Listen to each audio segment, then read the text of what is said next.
Hello madam, Rajeev Gandhi ഇപ്പോഴും ജീവനോടെ ഉണ്ടോ?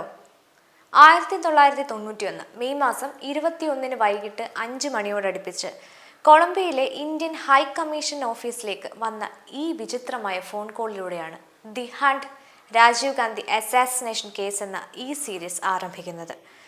രാജീവ് ഗാന്ധിയെ തനു എന്ന LTT ഭീകര ചാവേർ ആക്രമണത്തിലൂടെ വധിക്കുന്നതാണ് പിന്നീട് കാണിക്കുന്നത്.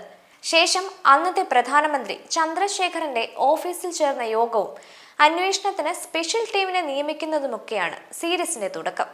രാജീവ് ഗാന്ധിയുടെ മരണശേഷം 90 ദിവസം കൊണ്ട് പ്രതികളെ കണ്ടെത്താൻ നടത്തിയ തമിഴ്നാട്ടിലെ LTT സംഘത്തെ വലിയ അളവിൽ ഇല്ലായ്മ ചെയ്യാൻ കാരണമായി മാറിയ അന്വേഷണമാണിത്. ആ 90 ദിവസത്തെ അന്വേഷണ സംഘത്തിന്റെ കണ്ടെത്തൽ എന്നിവയൊക്കെ നമുക്ക് മുന്നിൽ ത്രില്ലിംഗ് ആയി അവതരിപ്പിക്കുന്ന മികച്ച ഒരു സീരീസ് ആയിട്ടാണ് ദ ഹണ്ടിനെ കുറിച്ച് തോന്നിയത്.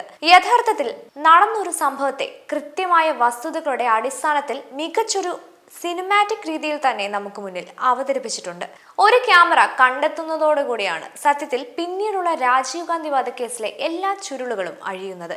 അത് കണ്ടെത്തിയില്ലായിരുന്നുവെങ്കിൽ ഒരു പക്ഷേ എന്താകുമായിരുന്നു അന്വേഷണത്തിന്റെ ഭാവി എന്നതും സംശയമാണ്. കാരണം LTT ആണ് ഇതിന് പിന്നിലെന്നും ശിവരാസനാണ് ഇതിന്റെ മാസ്റ്റർ ബ്രെയിൻ എന്നും മറ്റുമുള്ള ബന്ധങ്ങളടക്കം ക്രാക്ക് ഡൗൺ ചെയ്യാൻ ഈ ക്യാമറയാണ് കാരണമാകുന്നത്. മാത്രമല്ല, അന്വേഷണ സമയത്തെ പുറം ലോകമറിയാത്ത മറ്റു പല കാര്യങ്ങളും ഇതിൽ പറയുന്നുണ്ട്. LTT കമാൻഡർ ശിവരാസ പ്രഭാകരനെ പോലും മറികടന്ന് ജയലളിതയെ വധിക്കാൻ പദ്ധതിയിട്ടിട്ടുണ്ടായിരുന്നതൊക്കെ ഒരു പുതിയ അറിവായിരുന്നു.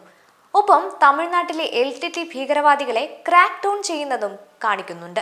എല്ലാം ഒന്നും പറയുന്നില്ല എങ്കിലും രാജ്യത്തിന് അഭിമാനകരമാകേണ്ടിയിരുന്ന 90 ദിവസത്തെ മിഷൻ എങ്ങനെയാണ് അവസാന ദിവസങ്ങളിൽ ഏറ്റവും മോശപ്പെട്ട ഒരു മിഷനായി മാറിയത് എന്നുമുള്ള വിവരങ്ങളും കാണിക്കുന്നുമുണ്ട്.